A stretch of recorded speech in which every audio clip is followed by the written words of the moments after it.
Good evening. Hello.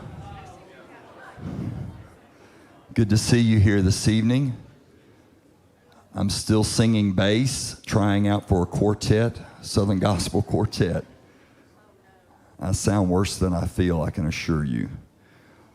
Okay, Lindsay Crawford is with us tonight from Freedom 13, and also with the group is Wendy Johnson, and she's with our teenagers now. They're both doing age-appropriate things with both the groups. And Ashley here, you know Ashley and Augustus. Ashley introduced our staff to this need, this issue of sex trafficking, and from there is how we connected with Lindsay Crawford and Freedom 13. Okay. So I want to pray for Wendy and for Lindsay that any nerves would be calmed and that we would hear exactly what God needs for us to hear as the church, and how we can connect and bring God's mercy and grace and compassion in a dreadful area of sin and ugliness, that we could be that light that the world desperately needs. Let's pray.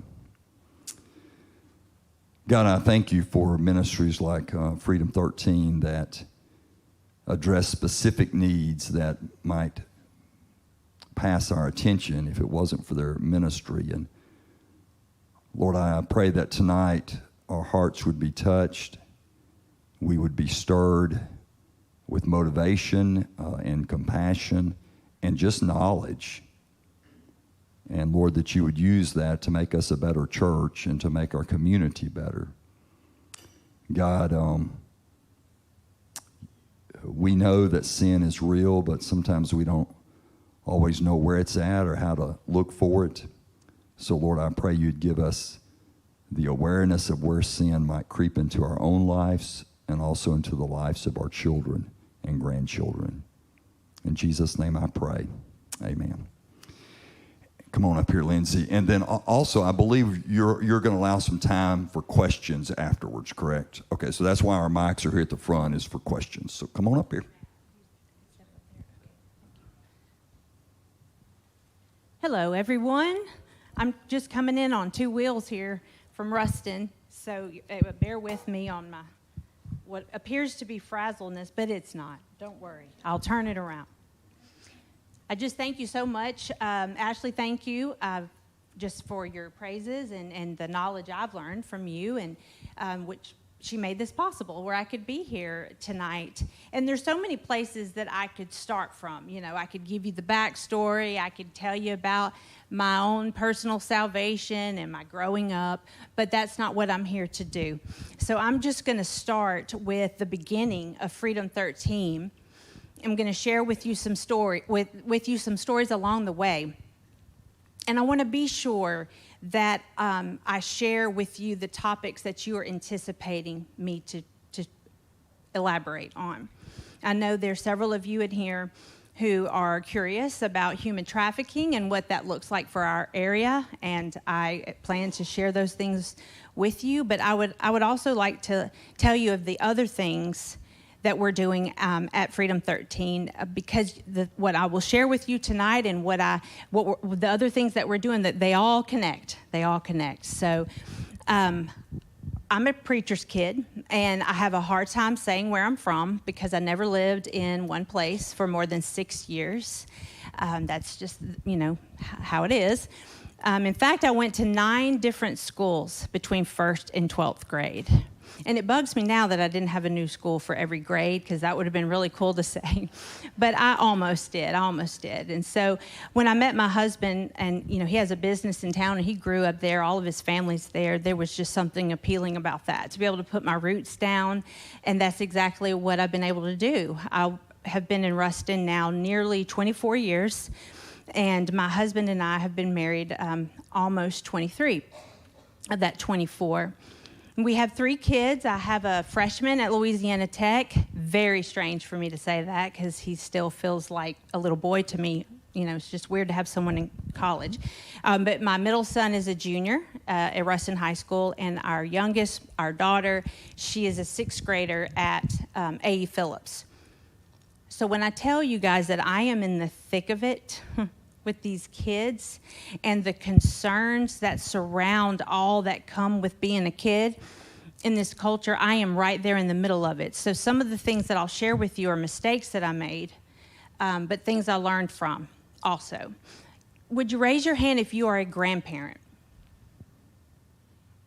Ooh, okay. Parents. Okay, thank you. 20-somethings. Let me see y'all. Okay. Anyone younger than 20s in here? Okay, like 18? 18? How about you guys? 19. Okay, just checking my ages in here before we move forward. So, Freedom 13 started officially according to the IRS and our 501c3 status. Our birthday is February 2nd, 2015. So we just celebrated our 9th birthday. And there's a long story getting to, when that happened for me, but I just want to start with one, if that's okay. I taught school for 6 years. I was a stay-at-home mom for 7 years. That's when the Lord started wooing me and exposing things in my own life, and then eventually making it clear as to what he wanted me to do with the rest of my life, or I should probably just say for right now. Who knows what he has for me to do later. The burden and really just the heartbrokenness for this ministry happened my first week on the job as I volunteered for Life Choices in Ruston. Y'all know Life Choices. We have one here, and then, of course, there's one in Ruston. First week on the job. I was there just to help with the mentoring program, but I got to know this 20-year-old woman, who was a new mom. She was a mom for the first time, and she had a toddler-age kid. And so she continued to attend the classes and take advantage of the different things that they would offer any mom or any dad to. Once they came through the program, those were there still to be used. And so she was there on a Tuesday night for Bible study, and she was faithful to attend. And I wasn't the teacher that night, but this was later shared to us as a staff. But this beautiful 20-year-old mom waited afterwards for the teacher and just asked for her to help her to break down and understand this whole concept of forgiveness. Anyone been there? And as she was saying this, she said, because now I'm a mom, and I'm looking at my daughter, and I'm thinking about my own mom. And the thing was, her own mother, this 20-year-old mother, the way she paid the bills in their apartment complex is she sold her daughter to the men there in that apartment complex. And that's just disturbing enough. Like, the story could end right there, right? But the apartments she was talking about were the ones that are across from Green Clinic in Ruston, which, is on the way to the ball game. And I passed them all the time, and I just could not believe this. This was about 12 or 15 years ago. She was treated for her first STD in second grade. And I could not shake it. I just couldn't. I mean, obviously, it's tragic. It's tragic to hear that. But, if we're honest, some things we hear, we see, and they break our hearts, and it just kills us to see it. We pray, we think about them, but then we move on, don't we? Because it doesn't necessarily interfere with our day-to-day. Well, this was not the case for me. This was something that I thought of constantly, that I dreamed about. I would get up next day, and I would brainstorm ways that we could fix this. I just knew that something had to happen. It was this sense of urgency that I'd never had before. So when I have the opportunity to speak to youth age or college age students, what I love to tell them, because as we all have it at one point, some of us may have done it today, we will just kind of be self-reflecting and say, why am I here? What is my purpose? Like, why am I just here to exist? What's up? We all ask ourselves that. And so I will tell kids, I'll say, when you look at a situation that you know is not right, and you know that someone should do something about it, and you can't quit thinking about it, you obsess, you dream, you brainstorm. If that's you and you've seen that's happened to you, then maybe there's a big chance that you have found your reason for being here. Of course, all of that rooted in faith and serving like Jesus would. And so I couldn't shake that. And that was before Freedom 13 started. So that is kind of what catapulted this whole thing. And then, of course, eventually we started February 2nd, 2015, and we had two major functions, one of which is like what I'm doing here tonight. We had lots of groups that wanted to know more about human trafficking and what did that look like. And I would share her story, and I would share about the woman that we met through jail ministry who was in our Bible study, and same issue, very angry, pounding the table, resentful because as a 5-year-old, this young woman stole money from her mama's purse. And the way that her mother made her pay her back for the money she stole was to have one man come in and rape her 5-year-old child. And that was here in Monroe. Now, these are very extreme stories, and they're devastating. But there are so many things that are happening behind closed doors, in the basements, in the sheds in the backyard, of people that would shock us. Like we know some of these people that have these dark tendencies, and we can put a weight on it if we want to. We want to say, oh, that's terrible. I would never do that. We would equate it to something like murder, right? That's so easy for us to do. But it is sin, period. It is sin. And it comes out of broken people who are in a broken world that are desperate for the gospel, and that is what should fuel our desire to minister to them. Not because we think they're disgusting human beings and we want to clean them up, put them back together and say, look what I did. But because it's where Jesus would be, and his concern for them, as is his concern for us, is the issue in the matters of the heart. And so I pray that when I share these stories and they're like a shock factor kind of thing, I hope that you hear that I've had to learn through the years that it's just good old sin, or bad old sin, I should say.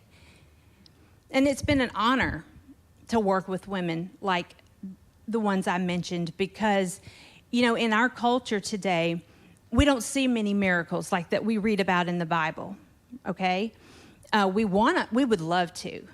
And I do think they happen in front of us all the time, and we miss them because we're so blinded by our own selfishness or pride or whatever it is in our lives.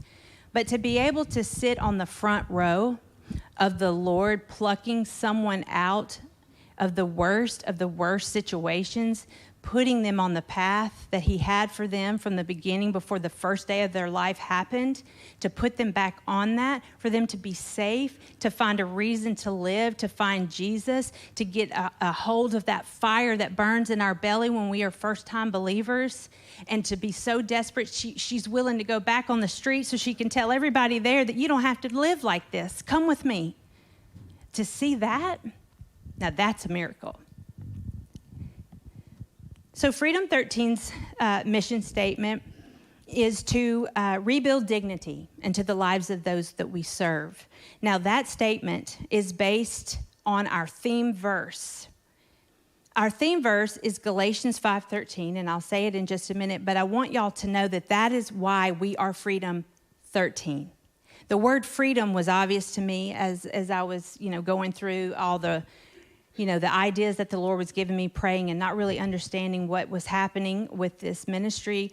And I would rely on this verse, and the word freedom would always circulate in my mind because that's what Christ gives us. He sets the captives free. And that idea of being free from the ways of this world and being, and knowing that this was not our home. There's just so much freedom in that. There's so much hope in that. And so the theme verse, Galatians 5:13, says, "For you were called to freedom, brothers. Only do not use your freedom as an opportunity for the flesh, but through love serve one another." Isn't that good? That just kind of sums it up right there. We have three major functions. We stand on these ideals: rescue, value, and transform. We believe that's what Christ has done for us, rescued us. He finds value in us. He transforms us every day to look more and more like his son. And there's a huge world right where we live that has no idea about that. So we base all of our curriculum and any teachings that we share from those three values, core values. Now, currently, we have three main functions. But do you remember when I said a few minutes ago about when we first started, we had two functions, one of which was sharing stuff like this, and the other one came from a conviction that I had about our kids in the church, our church kids, okay, the ones who are here tonight, the ones we go to school with that are also our church friends. I grew up, like I told you, in the church. I didn't miss a thing because my dad was the pastor and I wasn't allowed to miss anything. I think I came into the world saved, like I'd already I made a public profession of faith when I came out of my mom's body. There it was, I just didn't know any other way. But please hear the word no. That's all I did was I knew information. I knew what he did. And it was just facts for me at that time. And that means something when you get to the point in your journey where the facts, the knowledge connects with the heart. And then you can see the knowledge staring you back in the face and realizing, oh, he's talking about me. Church kids today, that's a whole nother talk show, right? That's a whole nother hour. But the enemy has placed them in such a situation where it's almost impossible to succeed. Like it's just a given that our kids are going to fall at some point because that's just how it is. And I don't know how the age range here exactly. I'm 46. I went to high school in the early mid 90s, and we just don't get to say that our kids are facing what we face. They'll be okay. Every teenager faces this. Absolutely not. False. In the church, I would sit under many sermons given by my dad, under many children's lessons and youth lessons that were all good, and I loved it. I was there for all of it, but I really couldn't recall many times when the theme and the message and the tone of what was being taught was rooted in a no type of theme, like you can't, you better not, don't do it. You'll die if you do this. You'll get pregnant if you do that. You might get an STD if you do this. It was always a negative, undercurrent. Instead of maybe flipping that script and saying, do honor God with your body. Do serve him and love him by being devoted to him exclusively. Praying the promises that are biblical, prophetic promises over our kids instead of making them think that it's impossible to live up to God's standard. Let's affirm what we know to be true in Scripture that God says about us. We can say that about them. Being at that kind of conviction is what I'm trying to tell you. And I still obviously feel this way, but I thought we got to flip the script within the walls of the church. But what was interesting, those early days, I would stand in front of groups like this and I would freeze. It's like the words couldn't come. I would just kind of read something the Bible said. I'd try to give my opinion on it. And I realized pretty quickly I needed to sit down and wait because this was not what the Lord intended just yet. And I share that story with you because now where we have three functions within our ministry, one of those is an outreach we have with our Lincoln Parish school system. So we have been granted access, all by the grace of God, to go into middle school and high schools to talk to students about human trafficking, social media, technology, and how the overuse of all that stuff has really impacted our mental health in a negative way. With the younger age, the elementary, that's the perfect time for us to go in and speak to the parents because, they're at that place where they're thinking about should I give my kid a phone and what does that need to look like? So we also have that opportunity. So what I thought was what God wanted me to do was not what God wanted me to do then. This is what he's asked of us now, and this is even better. Okay, this is even better. And so we have that. We have our jail ministry. I think I mentioned that a little bit. We go every Thursday to Ouachita Correctional Center. We teach Bible study. Our curriculum is Keys to Freedom, which is written by Nancy Alcorn, and she is the founder of Mercy Multiplied. It's amazing. We use that it's foundational for all the curriculum that we teach in our program. So every Friday also then we go to Lincoln Parish Detention Center early in the morning and we teach that same curriculum. Now it's through that we've been able to meet the girls that I'm referring to, like the ones I shared about at the beginning. And so that's our third main function is what we call our house ministry. Now, that was birthed out of the women that we were meeting within our jail ministry because in our experience, 100% of them had sexual trauma, and that was way over our pay grade because I was just a school teacher.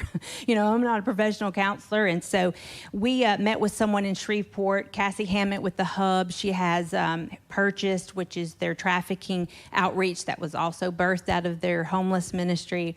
And she'd been doing this for, I think, maybe 7 years at the time I was able to meet with her. And so we sat down and she told me how it could look for Lincoln Parish and set me up with the resources and the curriculum and the format and the schedule, but all we needed was a house. No big deal, right? So that was a big ask. And I'd never asked of anything so big from the Lord, like a physical, like something that was expensive. Let me put it that way. I'd never done that. And so I mentioned it at a fundraising event that we had, and a month later, a couple walked in who had inherited a beautiful house from a deceased family member, and they said, you can have the house, or you can sell the house and keep the money and do your own house. I shamefully admit to you that I thought this was going to be somebody's leftovers, that I was going to have to go in and fix and clean and get it ready. And that was going to cost me more money than it would to just have, not even dealt with it. When we drove down that gravel driveway and we pulled up onto that house, which was sitting on a hill, and over here was a field of horses, beautiful, picturesque. Down from that was a pond. And the Lord said, what was that you thought? You think I just give you my leftover junk? No, it's going to be Ephesians 3:20, exceedingly more than we could ever imagine, abundantly more. So that's how the house came about. And at the beginning, we were going to be exclusive to our human trafficking women, and that is how we started. It looks different now, but just for your own clarification, the definition of human trafficking now, it's the same, but I'm going to be specific to sex trafficking, because you have human trafficking, which is the general word, and then underneath that you have types of trafficking, whereas that's where you hear about labor trafficking, and then you have sex trafficking, of course, which is where we deal with. I had someone ask me today, and is this good for me to remember to point out to you, you cannot rely on the numbers that you can't. You could go to the state's website and pull up statistics for human trafficking, and what you'll see is in the state of Louisiana, it's a tiny number. In Lincoln Parish, I think it was 3, okay? I mean, I can't remember for Ouachita, but the numbers are no indication at all of the amount. They're everywhere. So the reason why there's a big difference is because those numbers are based on reported cases. Can you imagine going through all the trouble of calling and talking to a stranger about all that kind of stuff that you just endured and you're completely traumatized over? That's difficult. So they just don't. They don't do it. And I get that. So the definition for sex trafficking is exchanging something valuable for sex. That's it.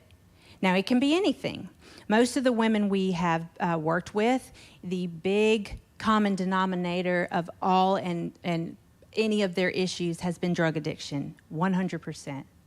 And I just feel like that's really the big monster that we face everywhere that we go. Kids, family members, everywhere.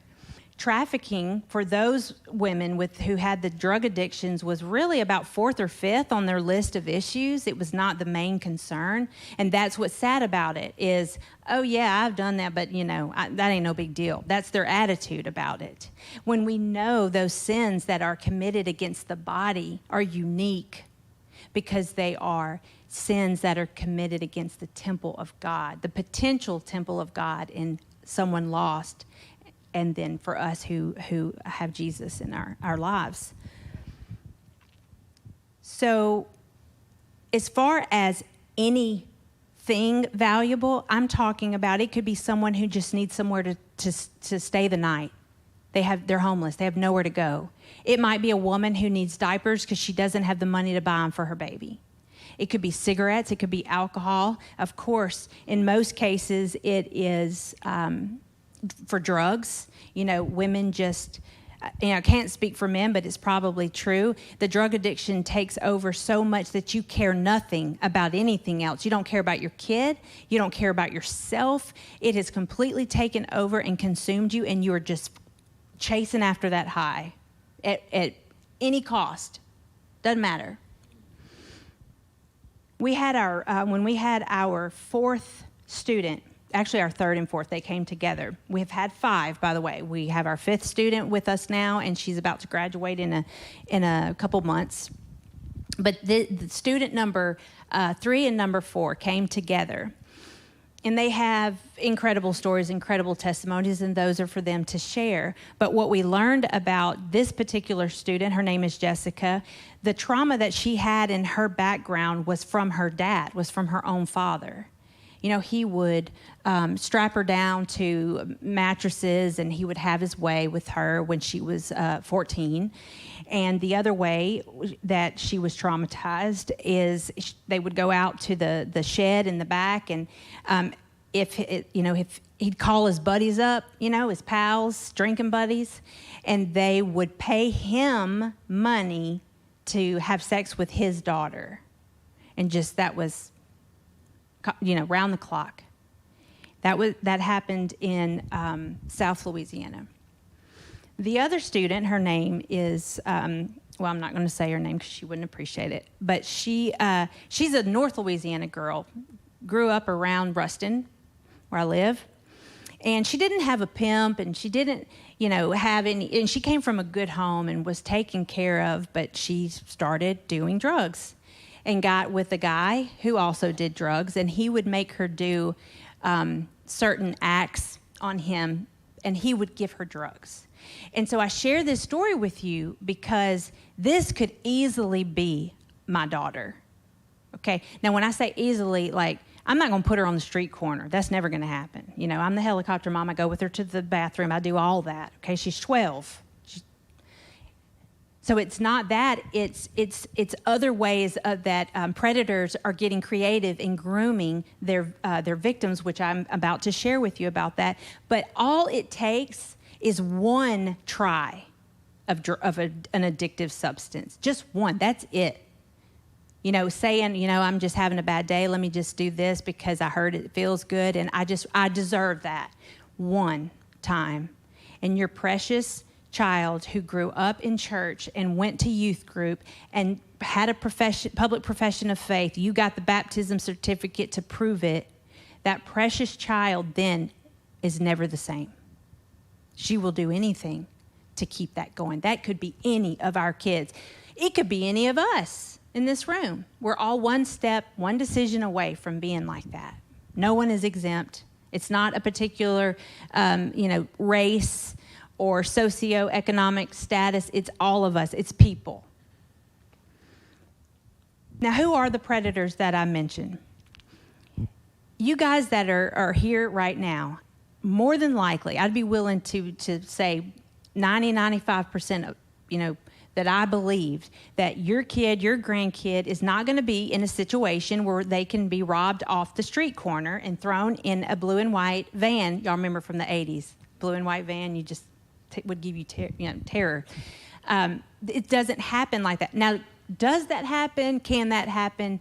Yes, but what's troubling is that you have situations where it's just I don't say it like it's no big deal, but maybe it is a kidnapping or a stalking victim, and the news gets a hold of it and then makes it about trafficking, where we're all terrified thinking there's just a trafficker around every corner that we go. And it's not that way. Ruston is a small town, very safe, and just the probability of that is slim. So where are they for our kids? Anybody want to guess?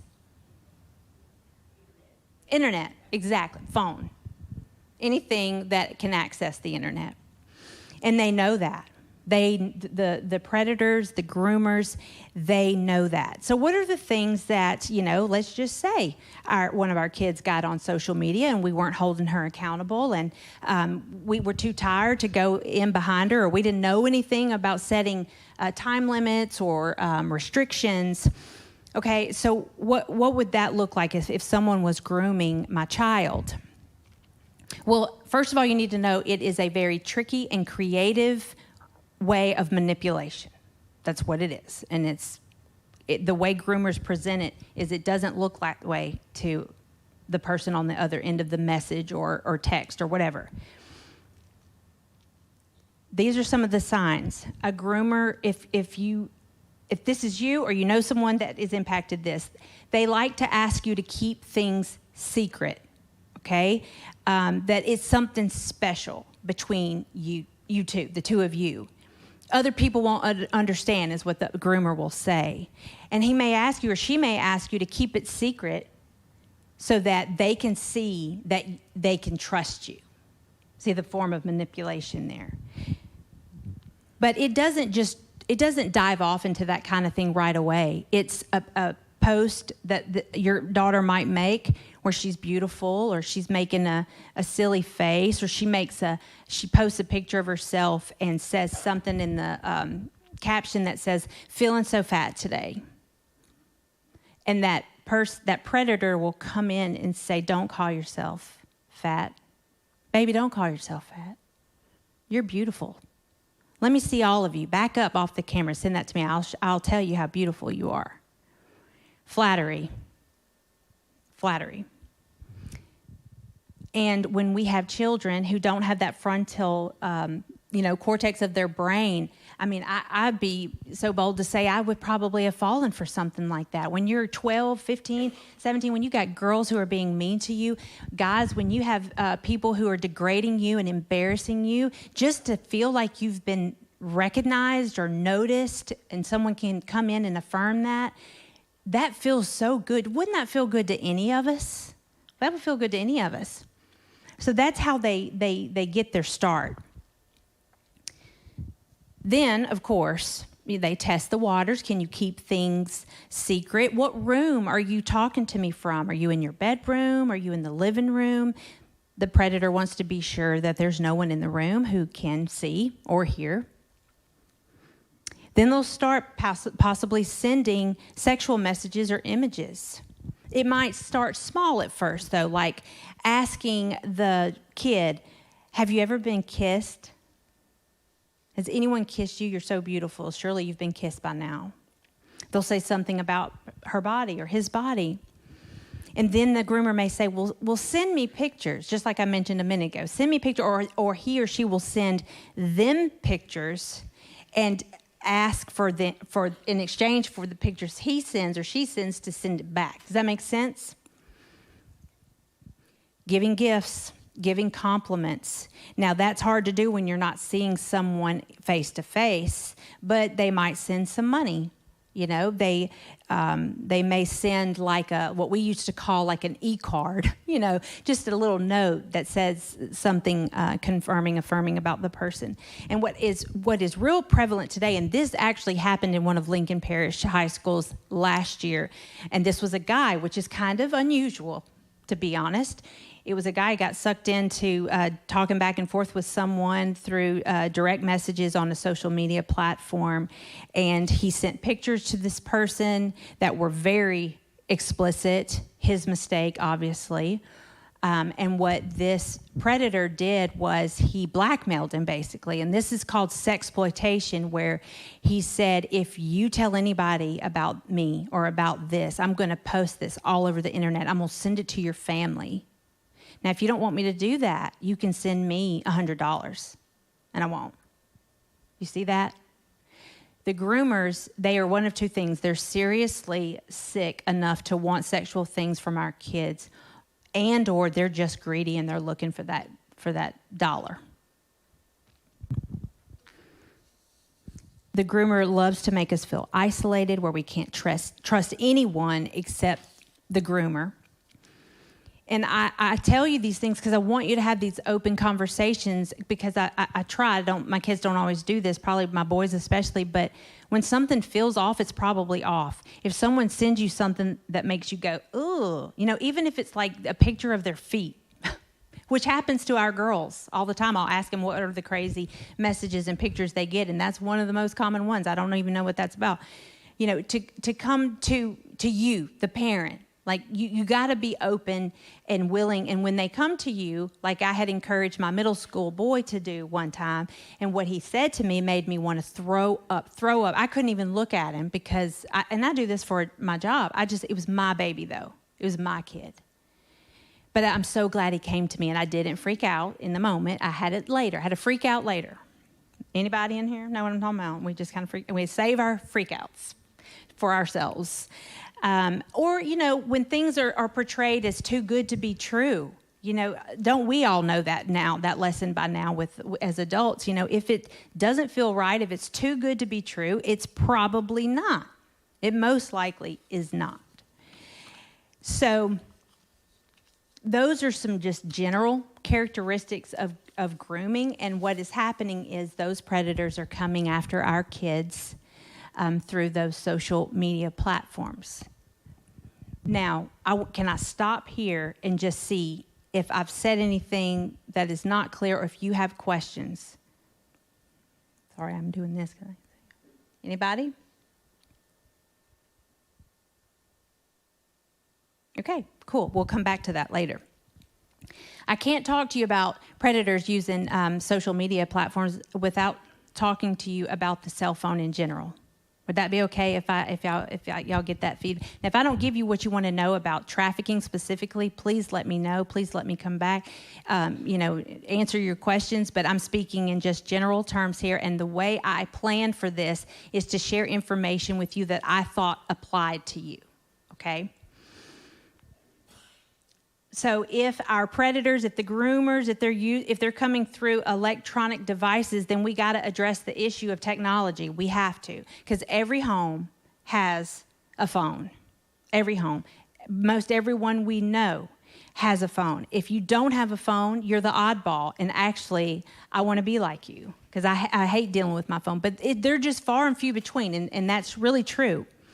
And so what I want you to know is when we go into schools and we have the opportunity to share with students, these are the types of things that we tell them. I'll give them a history of technology and how Gen Alpha will be the first generation to never not know a day without smartphones or social media. Even my little Gen Z kid, can think way back and remember to when we just had those button phones, where the keyboard would drop down. You might have to hit the same button to get a capital letter. Those were the good old days. And my kids even remember that. But my 12-year-old, she's one of the older Gen Alphas, and she doesn't quite remember it, but she remembers seeing it, like seeing the old phone around the house, but not, Gen Alpha. These babies being born, our young kids today, they're not going to know any other way. The influence of social media kicked off big time around 2008, and it just hasn't slowed down at all. As y'all can probably think back, just over the last 10 years, social media has really blown up, and just the phones and all of the above. So what I would like to do, if it's all right, I'm sorry, I'm having to think before I speak. Can I share with you things I would like you to consider before giving your child a phone. These things are: do I have the time to check my kid's phone and hold them accountable? Will I enforce consequences? If not, please don't give them a phone. It takes double the work to go in behind your kid and go through their phone. And as their mother, my stomach is sick the entire time because I'm afraid of what I might find. But I would rather know than to act like I don't care or I don't have time. I've had parents look me in the face and say, "Oh no, I don't go through my kid's phone. I don't want to. I'm too scared of what I'll find." Well, as a parent, that's kind of what we're supposed to do. Grandparents, all of us who are responsible for human. Does your child really even need a phone? Can they stay at home alone, walk independently on their own? Are there actual activities that would require them to need their own phone so they can get in touch with someone, practice after school, those kind of things? How well does your child accept rules? And this may be in general, okay? How well do they accept rules? I'm going to share with you in just a moment the contract that our kids have to sign before they can have a phone. Have they broken the contract many, many times? Absolutely. We've taken their phone, we've given it back, we've made them get off social media, we've given it back. I just want you to know that once you say yes to something doesn't mean you have to stay there. So just know that freedom, especially if you're paying for it. How responsible is your kid with important, expensive belongings? You remember when the Leapsters for our kids were around? I want to say, my kid is 17, so when he was, younger than 10 years old, so about 10 years ago, and they would be the Leapster frog thing where you would pop the game in the top of it, and then they would just, play the game, kind of like a young child version of, Lord, I can't think, the Nintendo Switch. Whew, there it is. Well, my kid had one, and he was playing with it while he was on the toilet. And then he dropped it in the toilet, and it wasn't like a clean toilet. So, and I hate harping on the second child because I'm married to a second child, but I'm the oldest, and I'm like, what? Y'all do this every time. I mean, how hard is it? Of course I'm playing. But, things like that. I mean, a phone is very expensive. Our kids have cracked screens, they've broken their phone, and they don't get it after that. How mature and emotionally ready is your kid for digital educational topics? Is your kid ready to talk about the potential predators that might slide into their DMs? Are they ready to handle the topic of something like sexploitation? Are they at a place where you can gently talk them through what grooming looks like? I mean, we need to do those things as a parent, but, you want to do those things in stages. I know I don't have to tell you all that, but you don't want to just hit them with all of this at one time. How mature, how ready is your kid for that? How much do you actually know about apps and the internet? The American Pediatric Association, whatever that is called, their recommendation for, time spent behind a screen from 0 to 2 years, no screen, 0. From 2 to 5, no more than 1 hour, and that's only if necessary. And then from 5 years old on up, anywhere, and I'm talking about into adulthood, okay, anywhere between 2 and 4 hours a day is what's recommended, okay? That's not including what you have to do at work, obviously, okay? I'm talking about your extracurricular time.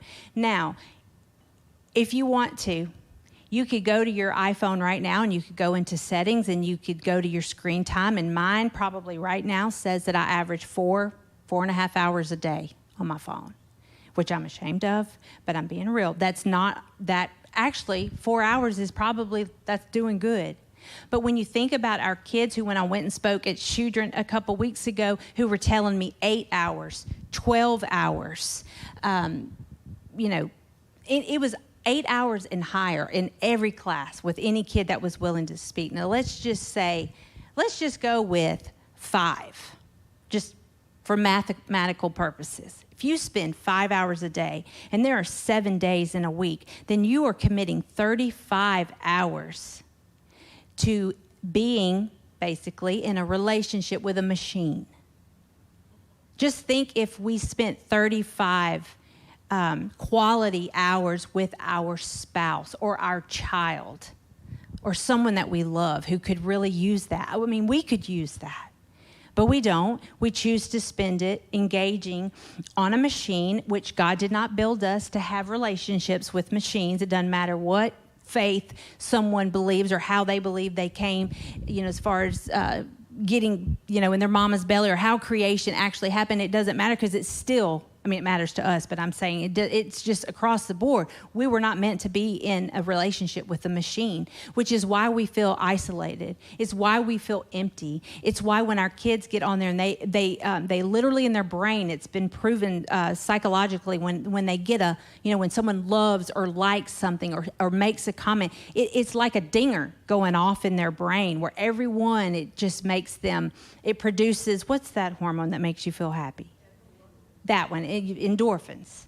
It actually does that, which is, interestingly, we're having preschool age kids that are going into pre-K and kindergarten with little or no verbal skills. Why do you think that is? They're always on a screen. They don't actually have to use words, okay? Just think of the ground that has to be made up for that within school. These are good kids, smart kids. The nurturing component. Mothers, this was actually a test that was done, and I believe it's very accurate, but, new moms holding their newborn kid, and there's no nurturing or trust being established because the mother's not making eye contact with the baby. Where's the mama looking? On her phone.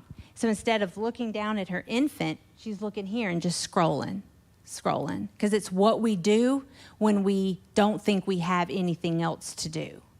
And we're missing that human interaction. What does that mean for the church? If we're losing human interaction, then we will lose the opportunity to share the gospel.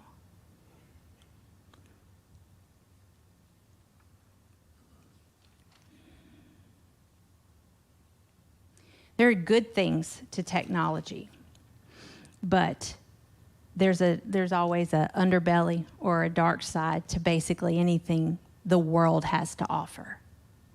And so our kids need to be aware of that. Let me see what else I've got left to say.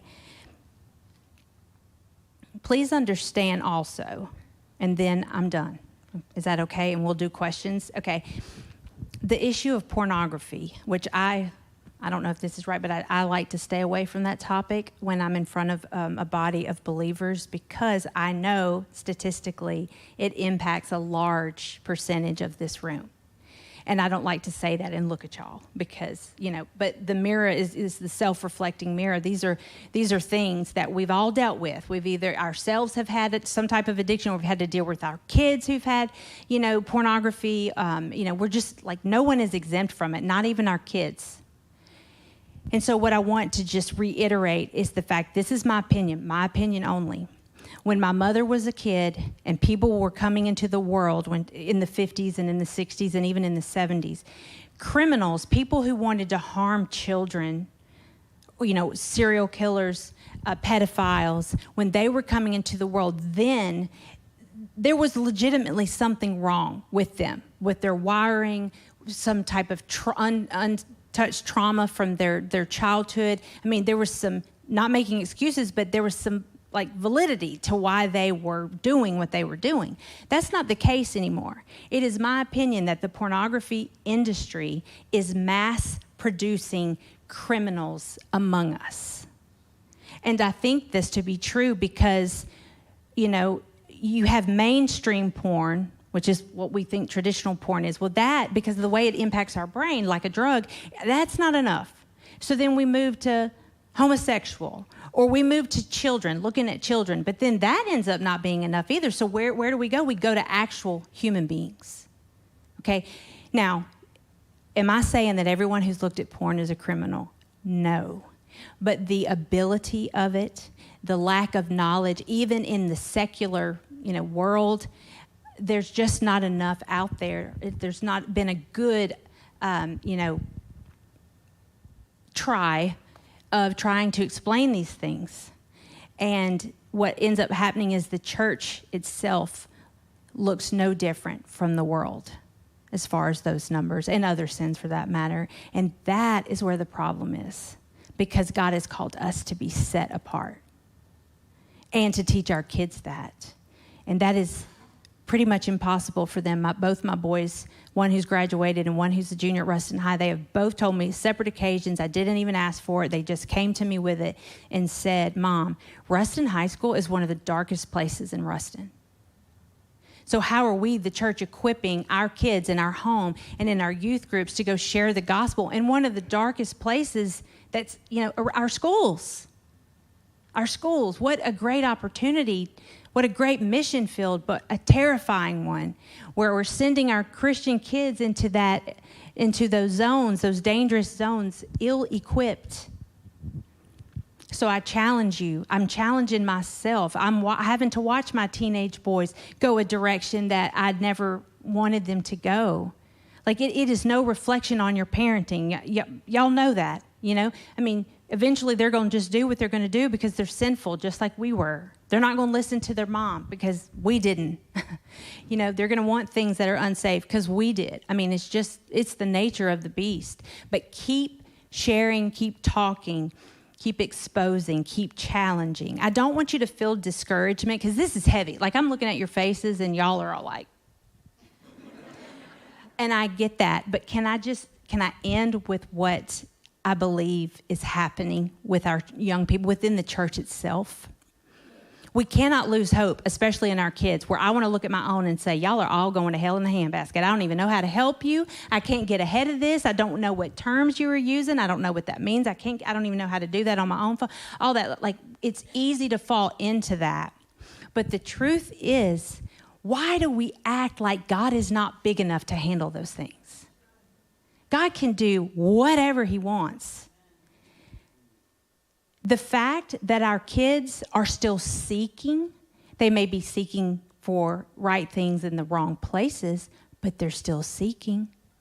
If they're still hungry, then we still have an opportunity to show them where the living water is, who the Holy Spirit is, what he did on their behalf. We still have that chance because their hearts have not grown stone cold or hardened, like Scripture says will happen in the last days, where no one will be able to give or receive love to anyone because their hearts will be like stone. But we're not there yet.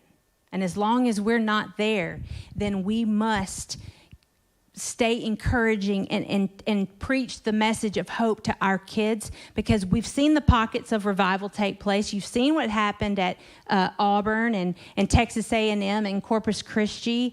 Y'all, I'm sorry, it's the end of the day, and everything is just like starting to slur. In the other areas, the Asbury College, this generation is waiting and wanting, but we've got to be the ones that tell them what the truth is, okay?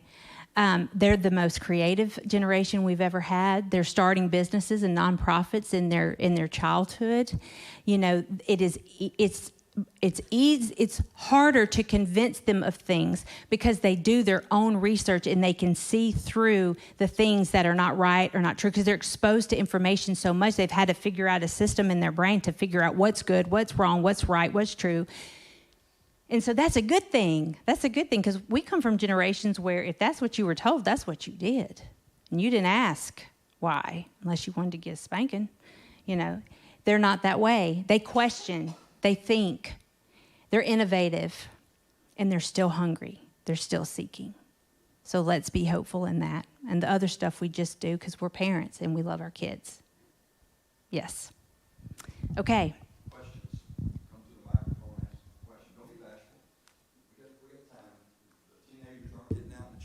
Out, so come on. Okay, my kid's about to have a breakdown at 15 years old when I try to take the phone away from her. What do? Take the phone away from her. Yeah. Yeah, she is going to have a breakdown. She's going to pull out every trick she has to break you down. Okay? They lose their minds. And what you can tell her is the fact that you're having a meltdown is telling me that I've made the right decision. Because we freak out when our idols get taken from us, the things that we love more than anything else, and that is where our kids are. And we have to intervene now. Take the phone away. If you see that it is impacting her or causing her to be just different, like their personality changes, take the phone away. They will be mad at you, but it's going to be, y'all will survive it. I've noticed with all three of my kids that when something is taken away from them, they will have a freak out, but then after a while, they'll come into the living room and sit down and have a conversation with me. And I'm like, who is this? Asking me how my day was. What? You know, they'll interact, they'll engage, they'll actually do the things that who they are, the good part of that will come out. And I hate giving the phone back. I really do, because I know I'm going to lose my kid again. And they say, no, Mom, I promise. I love you. I won't do that. Okay.